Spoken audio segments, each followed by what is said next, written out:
day is for Christians. In fact, this is the most important day of the year for those of us who are Christians. Why is it so important? It is so important because, as you have heard, this is the day that Jesus rose from the dead. You have heard how he was crucified on the cross on Friday. On Saturday, he was in the grave, in the tomb. But early Sunday morning, he rose from the dead. Isn't that wonderful? Jesus is alive. Patricia, my wife, and I were in Israel about 15 years ago, and on the Sunday we went with our friends who were with us to the Garden Tomb. This is one of the best places to go in Israel, and it's near the city of Jerusalem. This is where there is a tomb, a grave, a cave, where the body of Jesus was placed after he died. And in front of the tomb, there was a big round stone put there. And we thought it would be lovely to go and see the tomb where Jesus' body was laid. And so we went along, and we saw a lovely garden. And I thought, before I visit the tomb, I'll just have a walk in the garden. You know, in those days I could walk. You may wonder how, but I had good legs then. And it was so lovely to go into this lovely garden and take a walk. And as I was walking, in my mind, I met 3 people. The first person I didn't know, so I went up to him. He was well dressed. And I said to him, "What is your name?" And he said, "Oh, my name is Nicodemus." And I said, "Oh, I'm so glad to meet you, Nicodemus, because I've read about you. Didn't you one night go to see Jesus?" He said, "Yes, I did." And I said, "Why did you want to see Jesus?" He said, "I wanted to see him because I had heard all about him and all the wonderful things that he was doing." What wonderful things, Nicodemus? He was giving sight to people who were blind. He was giving hearing to people who were deaf. He was giving walking abilities to people who were lame. And you know, he was even raising the dead. And I said, "No wonder you wanted to meet him, Nicodemus." And I said, "What did you say to him?" Well, Nicodemus said, "I said to him, 'Jesus, I know that you are because only God could do these things that you are doing. And what did he say to you, Nicodemus? He said, Nicodemus, you are a ruler of the Jews, but you must be born again.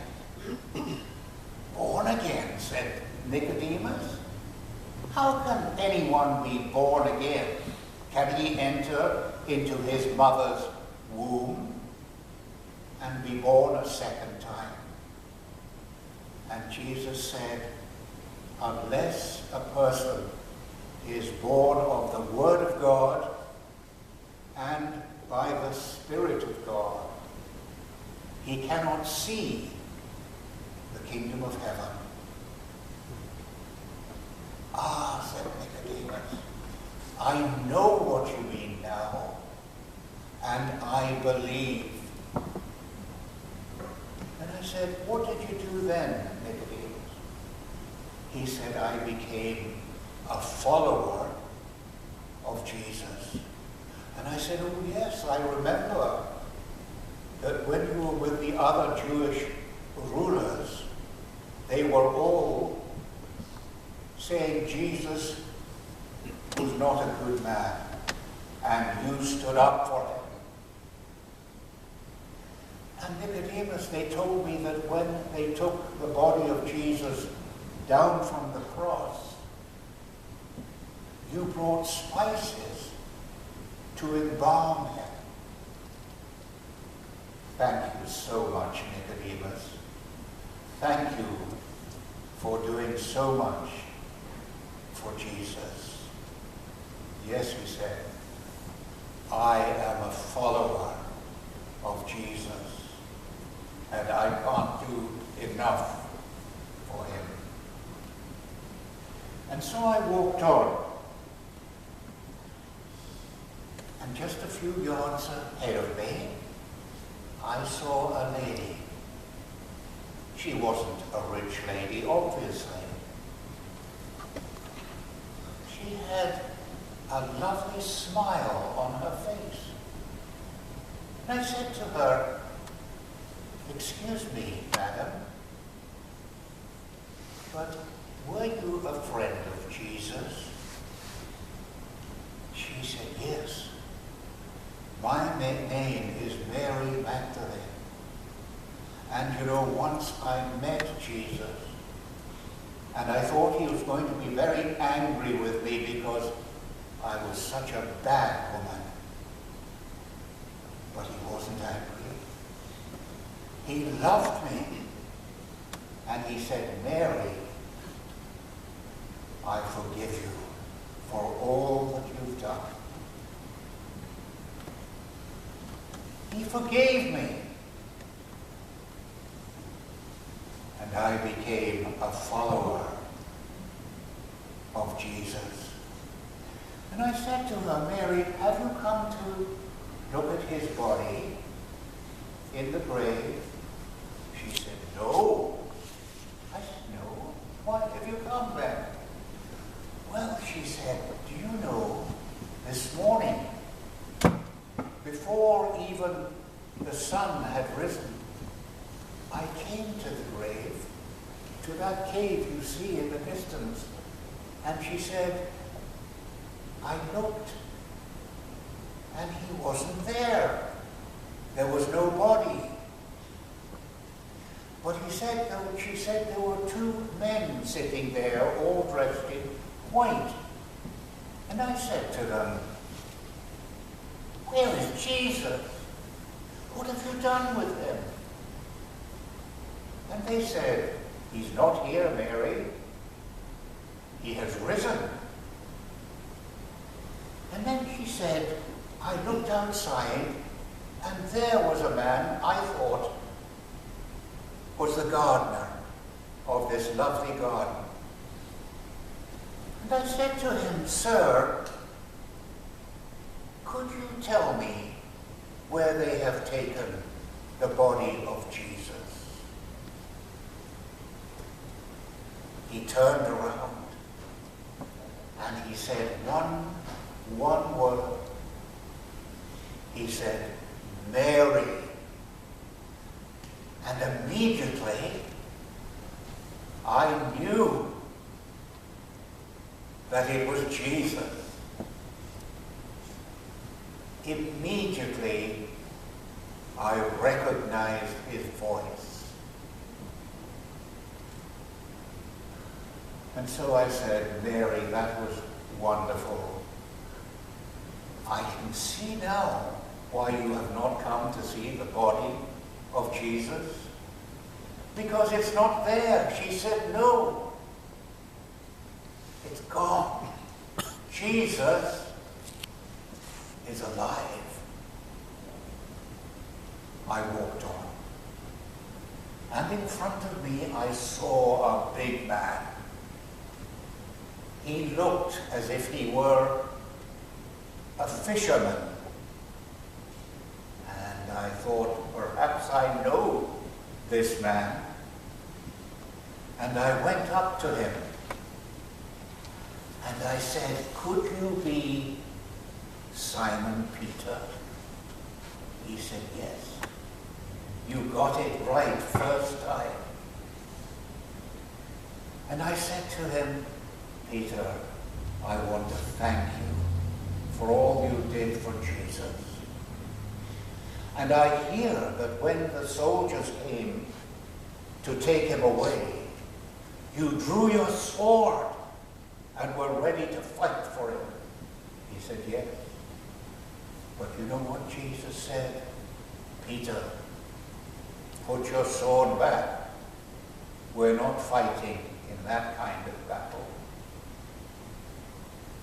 And I said, but Peter, I also heard that while you were sitting with a lot of people, a little girl came up and she said to you, you were one of his disciples. And you said, no, I was never a disciple. I didn't know him. He said, yes. I denied Jesus. He was my master. He was my leader. And yet when it came to the time, I said, no, I don't know him. Oh, Peter, how could you have done that? But now you've come to find his body. No, said Peter, I haven't come to find his body. I was the first one who went into that cave, into the tomb. What did you find, Peter? Well, I saw some clothes, some grave clothes, lying where his body had been, and some more clothes, a sort of headcloth, lying where his head had been. I said, but what did that mean, Peter? He said, his body wasn't there. It had gone. And I said, but perhaps it was stolen. Perhaps some of his disciples stole his body. Peter said, no, I can tell you something else. Because not long after that, I was walking down the road, and guess who I saw? I said, I can't guess, Peter. It was Jesus himself. He was no longer in the tomb. He had risen from the dead. Isn't that a wonderful story? And I said, yes. I would love to meet him, Peter. He said, you can meet him. You can meet him in your own heart, because he's waiting, knocking at the door of your life, and he wants to come in. and he wants to be your king. And so I walked on, because I too wanted to see this tomb that was empty. And when I came there, guess what? There was no stone. It had been rolled away. There was no body. Jesus had gone. Jesus was alive.